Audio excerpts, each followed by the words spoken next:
आज से 76 साल पहले अहिंसा के पुजारी और शांति के पुजारी गांधी जी की हत्या की गई थी आज ही के दिन। और आज 76 साल के बाद आज ही के दिन उन्होंने जनतंत्र की, लोकतंत्र की हत्या की है। एक तरह से लोकतंत्र के लिए आज काला दिन है।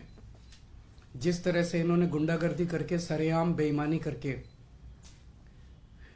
और किस्मत से वो उनकी बेईमानी जो है वो वीडियो में कैप्चर हो गई। वो पूरा देश आज सोशल मीडिया के ऊपर और मीडिया के ऊपर देख रहा है कि किस तरह से इन्होंने वोटों की चोरी की है और इन्होंने ज़बरदस्ती चंडीगढ़ के अंदर अपना मेयर बनाया है। इशू ये नहीं है कि मेयर किसका बनना चाहिए। चुनाव है, चुनाव में हार जीत तो लगी रहती है। कभी वो जीतते हैं, कभी हम जीतते हैं। देश नहीं हारना चाहिए, देश जरूरी है। जनतंत्र नहीं हारना चाहिए, जनतंत्र जरूरी है। पार्टियां आती जाती रहती हैं, नेता आते जाते रहते हैं, मेयर आते जाते रहते हैं। मेयर इंपॉर्टेंट नहीं है। इशू आज ये नहीं है कि हमारा मेयर बनना था, हमारा मेयर नहीं बना। इशू नहीं है कि इंडिया गठबंधन को आज जीतना था, वो नहीं जीता। इशू है कि सरेआम दिन दहाड़े इन लोगों ने इतनी गुंडागर्दी और बेईमानी से आज चंडीगढ़ मेयर का चुनाव जीता है कि अगर इसको पूरे देश ने मिलकर नहीं रोका तो आने वाले समय के अंदर ये देश के लिए बहुत खतरनाक है। 2 साल पहले चुनाव हुए थे चंडीगढ़ के म्यूनिसिपैलिटी के। उसके आंकड़े ये हैं कि 13 हमारे काउंसलर हैं, 7 कांग्रेस के हैं,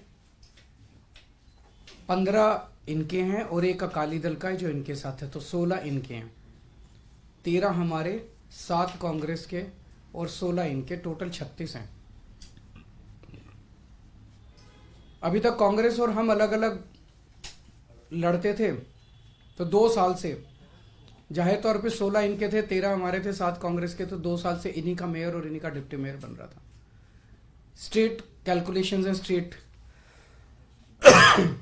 इस बार इंडिया गठबंधन के तहत कांग्रेस और आम आदमी पार्टी साथ आ गई, तो स्टेट इलेक्शन था, 20 हमारे थे, 16 उनके थे।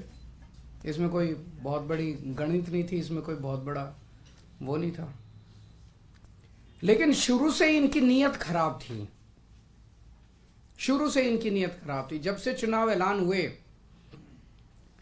सबसे पहले तो इन लोगों ने प्रिसाइडिंग ऑफिसर, अपनी पार्टी के एक कार्यकर्ता को, अपनी पार्टी के एक ऑफिस बेरर को, पदाधिकारी को इन्होंने प्रिसाइडिंग ऑफिसर घोषित कर दिया।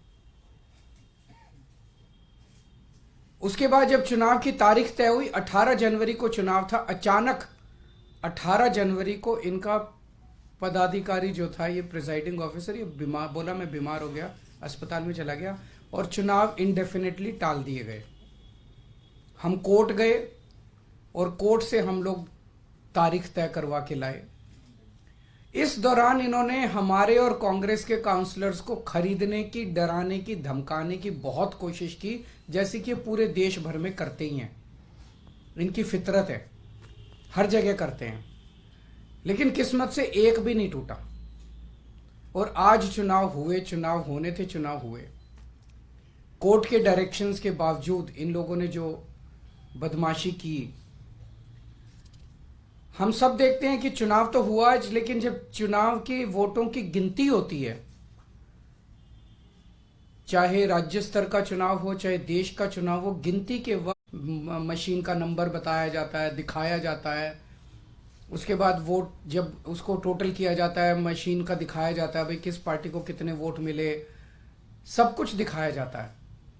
और सारी पार्टियों के एजेंट बाकायदा अच्छे से देखते हैं। यहां भी प्रोसीजर ये था, कानून में ये था कि हर पार्टी का एजेंट वहां बैठेगा और पार्टी का एजेंट को, जैसे दिल्ली में भी एमसीडी के चुनाव हुए, एमसीडी के मेयर का चुनाव हुआ, वो भी बैलेट पेपर से होता है, तो वो सारे एजेंट बैठते हैं, एक एक वोट बाकायदा सभी एजेंट्स को दिखाए जाते हैं। अगर किसी एजेंट को कोई आपत्ति करनी हो, भाई ये वोट इनवैलिड है, तो वो सबको दिखाया जाता है। अगर कोई एजेंट कहता है ये वोट इनवैलिड है, सबको दिखाया जाता है, सब उस पर अपने अपने तर्क देते हैं और प्रिसाइडिंग ऑफिसर अपनी उस पर रूलिंग देता है। एक तरह से क्वासी जुडिशियल वो करता है कि उस पर रूलिंग देता है। इन महाशय ने, जो इनके पदाधिकारी बीजेपी के आदमी थे, प्रिसाइडिंग ऑफिसर थे, इन्होंने आज किसी एजेंट को अपने पास नहीं आने दिया। इन्होंने सारे एजेंट्स को दूर धकेल दिया और खुद ही सारी वोट लेके बैठ गए, और बकायदा कैमरे के अंदर दिखाई दे रहा है कि किस तरह से वोट, जो हमारे वोट थे उनके ऊपर वो टिक मार्क करके उसको इनवैलिड, मतलब 2 टिक मार्क लग गए तो ये वोट इनवैलिड हो जाएगा। वो टिक मार्क करके इनवैलिड करते जा रहे हैं और फिर नीचे साइन कर रहे हैं। कुछ वोट पे मात्र साइन कर रहे हैं और कुछ वोट पे एक टिक मार्क और लगा रहे हैं। वो साफ साफ वीडियो में दिखाई दे रहा है। तो 36 वोट पड़ने थे, 36 में 16 इनके थे, 20 हमारे थे, 16 इनके पड़ गए, 16 इनके पक्ष में पड़े। 20 में से 8 वोट जो हमारे थे वो 8 वोट इन्होंने कैंसिल कर दिए, इनवैलिड डिक्लेयर कर दिए। यानी कि 36 में से 8 वोट मतलब 25% वोट इनवैलिड डिक्लेयर कर दिए। ये कौन सा चुनाव हुआ? पिछले साल जब चुनाव हुए थे तो हमारा 1 वोट इनवैलिड डिक्लेयर हुआ था। तो ऐसा तो नहीं कि हमारे वालों को वोट डालना नहीं आता, वोट तो डालना आता है। पिछली बार भी डाला था, इस बार भी डाला है। इस बार कैसे ऐसा हो गया कि सारे वोट डालना भूल गए हमारे वाले, सारे वोट इनवैलिड हो गए? तो पहले से सोच के आए थे कि इनको गुंडागर्दी मचानी है। किस्मत अच्छी थी कि कैमरे के अंदर सब कुछ पकड़ा गया। बड़ी इंटरेस्टिंग चीज है कि चुनाव के पहले कल ऑर्डर जारी करके चंडीगढ़ एडमिनिस्ट्रेशन ने मीडिया की एंट्री बैन कर दी। तो इसका मतलब नीयत तो शुरू से ही खराब थी, प्लान तो, षड्यंत्र तो पहले से ही बना रखा था इन लोगों ने कि गड़बड़ करनी है। इतने बड़े स्तर के ऊपर चंडीगढ़ के मेयर के चुनाव के लिए आज तक कभी भी इतनी वोट इनवैलिड नहीं डिक्लेयर की गई। 36 में से 8 वोट इनवैलिड मतलब 25% वोट। अगर इनसे 36 वोट काउंट करने में इतनी बड़ी धांधली कर रहे हैं, देश का जब बड़ा चुनाव होगा उसमें तो 90 करोड़ वोट पड़ते हैं, उसमें तो पता नहीं किस लेवल की धांधली करते हैं ये लोग। और 25% क्या, अगर उस चुनाव में तो 5-6% की भी वोट अगर इधर उधर हो जाए तो सब। तो आज का चुनाव ये दिखाता है कि किस तरह से ये जीतने के लिए, सत्ता पाने के लिए किसी भी हद तक जा सकते हैं। बड़े चुनाव में लोग तो कह रहे हैं ईवीएम ईवीएम ईवीएम, तो होगा ही होगा गड़बड़। मुझे लगता है ये कुछ भी करते होंगे, वोटर लिस्ट ये फर्जीवाड़ा करते हैं, फर्जी वोट डलवाते होंगे, ये ईवीएम करवाते होंगे, सब कुछ करते होंगे जीतने के लिए। और मैं ये सोच रहा था कि अगर भगवान की दया से उसके बावजूद भी अगर ये नहीं जीते और हार गए तो ये ट्रंप की तरह कुर्सी नहीं छोड़ेंगे। फिर ये मतलब उस दिन कुर्सी से चिपके रहेंगे, चाहे मार्शल लॉ लागू करना पड़े देश में, ये कुर्सी नहीं छोड़ने वाले। तो ये देश के लिए जो आज दिखा, पूरे देश के अंदर, पूरे देश ने देखा, सारे मीडिया ने चलाया, ये बहुत खतरनाक है।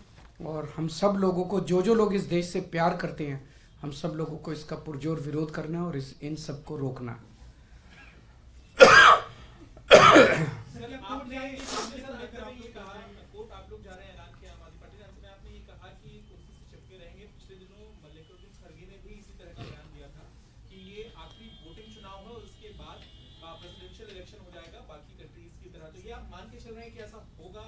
ये सारे जो आसार दिखाई दे रहे हैं ये इसी तरफ इंगित करते हैं कि बहुत बड़े स्केल के ऊपर कुछ तो गड़बड़ है।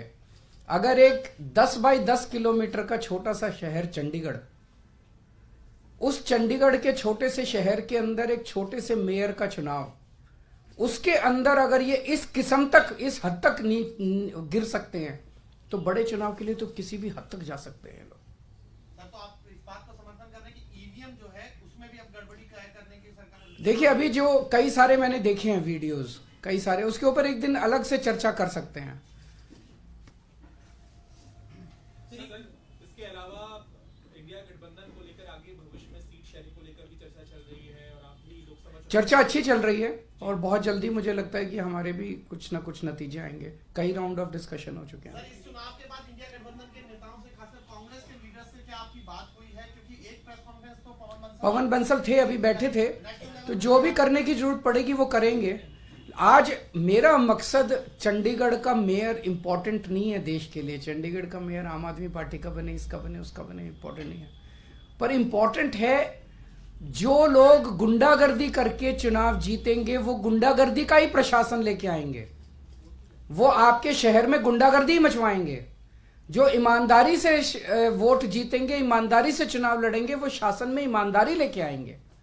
आज इन्होंने जिस तरह से सरेआम गुंडागर्दी, अरे वोट आपके वोट, जो वो अधिकारी है प्रिजाइडिंग ऑफिसर, उसके खिलाफ तो फोर्जरी का, फ्रॉड का, सेडिशन का मुकदमे चलने चाहिए, नॉन बिलेबल ऑफेंस है। उसने फ्रॉड करके सबके वोट बदल दिए उसने। ये कैसे परमिसिबल है? जनतंत्र तो सुप्रीम है, वोट तो एक तरह से बहुत सैक्रोसैंक्ट है किसी का भी वोट।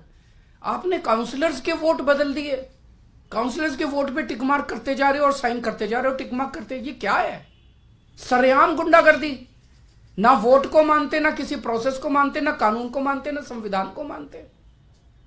सर, बिहार से लेके झारखंड तक जो ईडी कार्रवाई कर रही है, और हेमंत सोरेन हो चाहे तेजस्वी यादव हो, इस पर एक प्रतिक्रिया आप दे दीजिए। क्या आपका कहना है कि ईडी इतने बड़े स्तर पे कार्रवाई क्यों कर रही है? मैं आपसे ही पूछना चाहता हूं कि क्यों कर रही है। एक इन्होंने माहौल ये बनाया पूरे देश के अंदर, अब राम मंदिर का वो उद्घाटन हो गया, राम मंदिर का, अब तो इतनी सीट आएंगी और इतनी सीट आएंगी। अगर इतनी सीट आ ही रही थी तो ईडी की क्या जरूरत थी?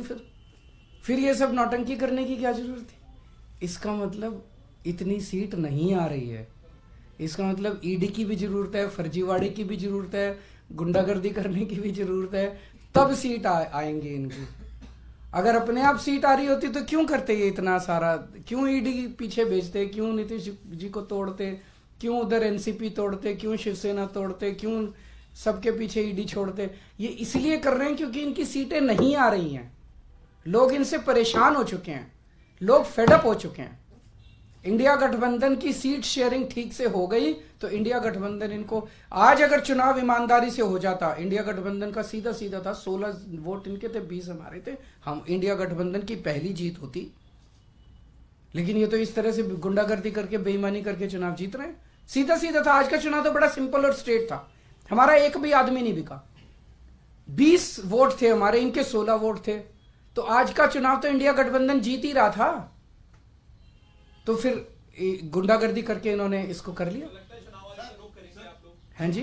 चुनाव आयोग का रुख करेंगे इस मामले में, या इस तरह से आप कह रहे हैं, आशंका जता रहे हैं कि ईवीएम को लेकर भी है और बाकी चीजों को लेकर, लगता है कि वो एक बहुत अलग, बहुत बड़ा मुद्दा है, किसी दिन बात करेंगे आपसे ईवीएम वाला। इसी में एक कंडीशन है, इंडिया ब्लॉक की पिछली बैठक में आप लोगों ने तय किया था कि इलेक्शन कमीशन के पास डेलीगेशन जाएगा और जो वीवीपैट के पर्चियां होती हैं उसको बैलेट पेपर के तौर पर, मेरे ख्याल से इंडिया गठबंधन की तरफ से रिप्रेजेंटेशन भेजा जा चुका है, तो उस पर मुझे उम्मीद नहीं है कि ये लोग कुछ कार्रवाई करेंगे। सर, इस इलेक्शन के लिए जिसको आप कह रहे हैं कि सिर्फ एक चंडीगढ़ का छोटा सा इलेक्शन था, उसके लिए खुद जेपी नड्डा जी ने बधाई दी है और ये कहा है कि प्रधानमंत्री नरेंद्र मोदी की जो लीडरशिप है उसकी वजह से यूटी में जो है इस तरीके का विकास हुआ, जिसकी वजह से आप इंडिया, जेपी नड्डा जी से पूछिए कि 8 वोट इनवैलिड किस बेसिस पे किए उन्होंने।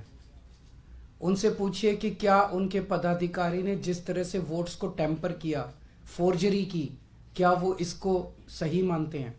क्या वो इस तरह की प्रैक्टिसेस को, इलेक्टोरल मैल प्रैक्टिसेस को, चुनाव के दौरान इस तरह की बेईमानी को सही मानते हैं? और क्या वो इस तरह से पाई गई जीत को सही मानते हैं? क्या वो इसको अनैतिक नहीं मानते? क्या वो इसको देश के लिए नुकसानदेह नहीं मानते? क्या केवल येन केन प्रकारेण जीतना उनके लिए सब कुछ है?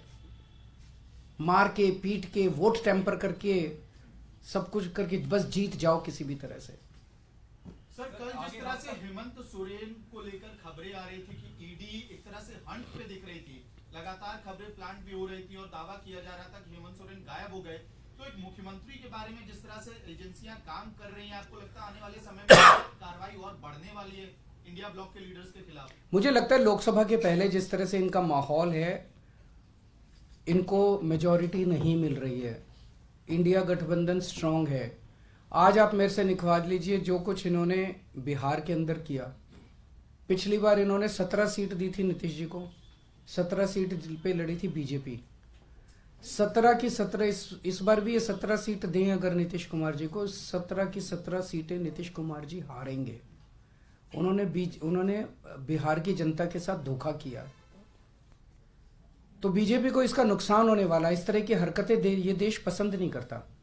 ईमानदारी से लड़ो चुनाव, अगर आप जीते हो आप जीतो, कोई और जीते, कोई जिसकी सरकार बने उसको चलाने।